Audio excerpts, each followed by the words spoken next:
Hello, Berkshire Hathaway Home Services sales executives for our video message of the week.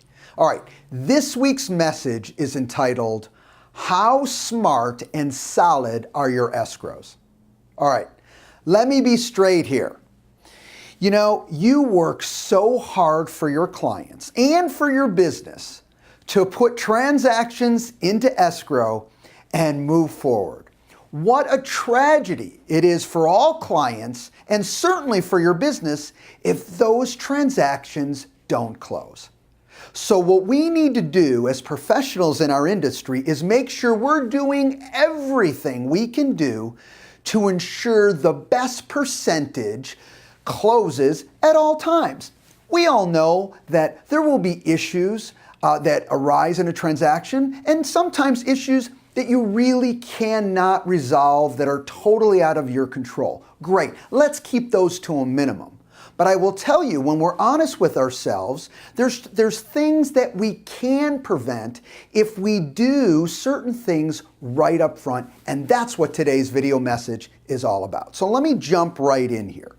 Okay, one aspect that we must start with is a client expectation interview.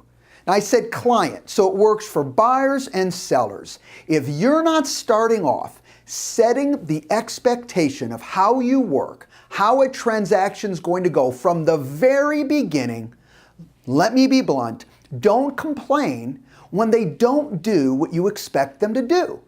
You need to put those expectations right in their face in writing and make sure there's clarity so they understand, because let's face it, they don't understand in many cases, and guess what? They're not in a position where they have all the information to understand. So we've got to share that with them.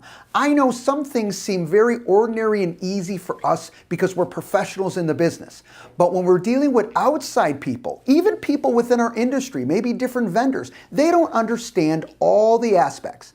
And we certainly can't always depend on another sales executive at another organization to understand those types of things. So what are some of the things we can do? Well, number one is this expectation interview. Please, if you learn anything today out of this video, never ever skip the expectation video or expectation interview. If you do and do not set those expectations, I promise you, most of the time, you will be frustrated at some point during that transaction, and maybe that's one that does not close. So let me give you some thought process of what goes into this interview process. One, you're talking about lending, them getting a loan. For those clients who are thinking about getting a loan, there's a lot of aspects to it. Doesn't mean you have to do it personally, but you bring in, New American Funding, who can share with them, okay, all the ins and outs of that transaction, of getting a loan, and lay specific groundwork that supports it. Appraisals and sales prices. I hear this all the time. Oh, we had an appraisal issue. Guess what? We need to set that right up front. Think about it.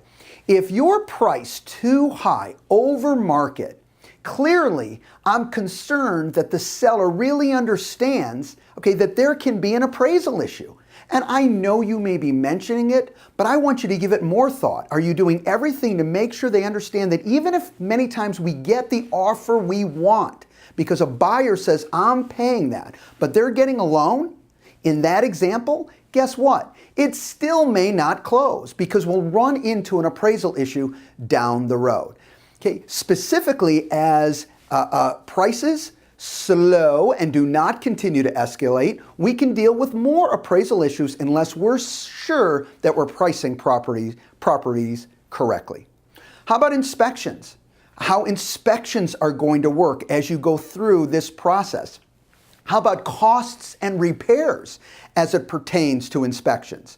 What is going to be the responsibility of the seller? What is going to be the responsibility of the buyer? Are they clear on that? Have you basically laid groundwork for the future that they're comfortable knowing that they may have to pay $1,000, $1,500, okay, to make sure everything is in good working order? Do they understand that everything needs to be in good working order?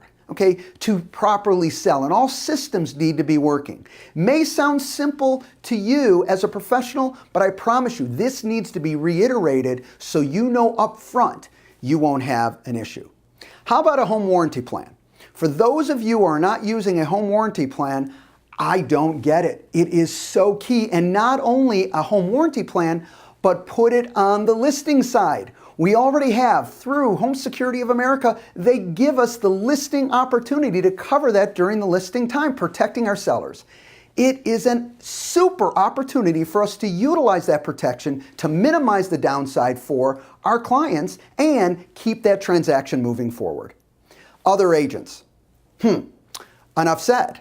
When you're dealing with other agents, you don't know their training level. They may be good people, but they don't have all the information that many times they should have, or they don't interact the same way you do. I'm being very politically correct here.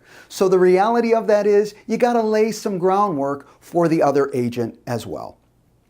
Your communication updates. How are you going to communicate on an ongoing basis? So your clients are very comfortable that they know, guess what? You don't text. You're not someone who really depends on texts. You're not comfortable because you don't want to interrupt your client. You certainly don't want to be texting when you're driving. All these different things. So you'd rather stay away from that and have that log in an email. Do they know that? Have you communicated that? So they don't feel that you're just not getting back to them in a quick enough fashion. Lastly, something that was a great tip that was given to me by Francesca Gilbert. And I'm going to send out an example of the one that she uses. And it's a welcome email, okay, to all parties. This can include the other agent, include the vendors, title, lending, even transaction coordinator that's involved in the transaction once the property goes into escrow. And when it goes into escrow, sending that welcome email out to everyone, the whole group, so everyone knows the flow. Everyone sets the tone that we have deadlines to meet because we're going to close on time. So everyone steps up to do their job. They get the timing and how this is going to work. And everyone knows what they're responsible to do. Look, guys, we work so hard. You work so hard every single day for your clients. And I know they appreciate it. Well, let's make sure we only work those escrow one time and so they close exactly when they should. Have a great week, everybody, and we'll talk to you next week. Bye-bye.